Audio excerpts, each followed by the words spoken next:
What's up guys, Jake here. Welcome back to the channel. Tis the season of loading up boxes. Started digging these out of the shop. It's a Saturday. I got my guys checking some queens that we put in that were caged, and I'm just trying to gather my thoughts and get everything ready and prepared for this next week. We have a few things going on this week. One, I have our first round of supers is on all of our bees, but we are taking some lease bees because we have more locations than we do bees, and that's a great problem because we can take lease bees, make deals with other beekeepers that want to come down here and make honey and make money. So we have that going on.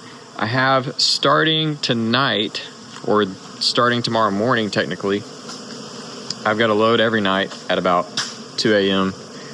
For those, and then 2 more loads coming in the evening after that. So lots of bees to unload, lots of bees to get boxes on. So we'll be doing that for the next week and a half, unloading these bees, putting boxes on.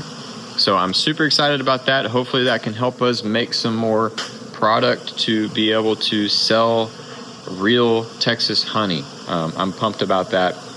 We're gonna get some, we've got some more foundation to put in. I've got one more pallet of boxes. Those are specifically for honey supers, so we're gonna get some foundation dropped in those when the guys get back, and those will go on not first round of supers, those will go on second round of supers. But we got exciting things going on here at the farm. The tallow trees, which are the probably 50-60% of the honey that our bees produce, is from the tallow tree. Those tags are anywhere from an inch, inch and a half to, max I've seen is like 2.5 inches or so. So we're looking pretty good on tallow. We're looking good on moisture. We've even got some hives at the shop that we put on some pollen traps. So let's go check those. So we don't have many. It's only like 24 or so. And matter of fact, I know one of them is dead out. Actually, I don't know what these 4 are. These might be swarms. But we have these pollen traps on. These are old pollen traps. They're probably older than me. And we collect the pollen here at the shop every day. So that's just today. So they're obviously on a pollen flow, which is super cool. See if I can do this without pissing them off. Sometimes that rattles them when you pull the tray out. I'd love to find some pollen traps that are top mount so they don't have trash, but we haven't found any we like and that will work on a pallet. So these are 4-way pallets, and we just set, you see that yellow line?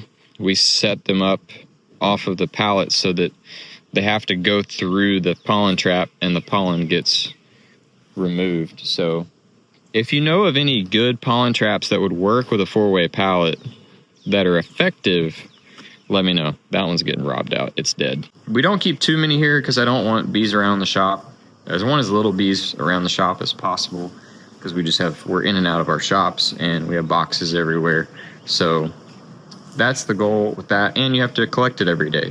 I don't want to have to go to a yard and collect pollen every day. So some more exciting things we got going on is I made this, don't mind the reflection of the lights, but I made this, put this TV up to help keep our crew aware of what's going on. I didn't want to use an app necessarily because I don't really want people on their phones. I just wanted a board of what we got going for the month. So it integrates with weather each day, the Google Calendar, and I have a spreadsheet that I use to line out our work, and it auto updates each day using some Google Sheets magic to be able to take the lists, the work task list that I have, the dates that I assign to those things, and then it auto pushes it to a page that is directly embedded into that screen, which is pretty cool.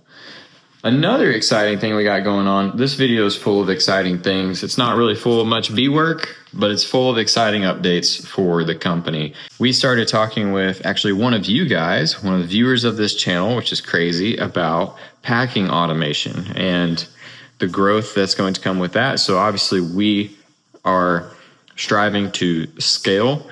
We're trying to make more honey. We're also partnering with other beekeepers because we believe in real honey honey that's not been cooked, honey that's not been blended. We want to provide a real honey, Texas honey, throughout the state. So it's time for us to take the next step in bottling equipment. And I'm going to bring you guys along for that. It's going to be a process because we're still in the planning process. I don't know what this is going to cost. I don't know the amount of space it's going to take. That's a big one because you saw our bottling room is small for the output that we have, the production that we have, and that's our limiting factor. So whatever we have, I'm going to have to build a building before we start upgrading things. I can probably fit one piece of equipment in that room, but I'm going to have to build another space to be able to fit things that are going to improve our efficiency and improve our production or output. So that's fun. We'll have a little construction on the bee farm coming up here soon, hopefully.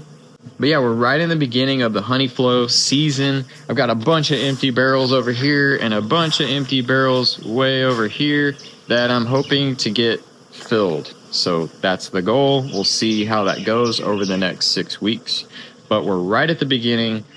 That's what's going on here at the farm this week. It's been a lot of preparation. So we're kind of in a middle ground. We got everything spring-wise, splits, queens, all of that is done. We have one more round of back checks next week for the late nukes that you saw we made up. We'll be checking those back next week. But that's what's going on, is a lot of planning, a lot of preparation. I feel like that's most of what I do is planning and preparation.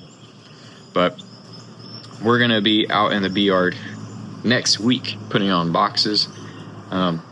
Real simple process. Throw an excluder down. They're all singles. Throw an excluder down, throw a box on. But we're going to take you guys along for the ride next week. And beyond that, we'll see how this honey flow hits. Hoping that it hits good. The moisture's looking good. The trees are looking healthy. We've had good weather, good warmth. I don't want to speak too soon, but I'm optimistic. So thanks for coming along for the ride. Thank you for watching these videos. Hope you enjoy them. I'll see you in the next one.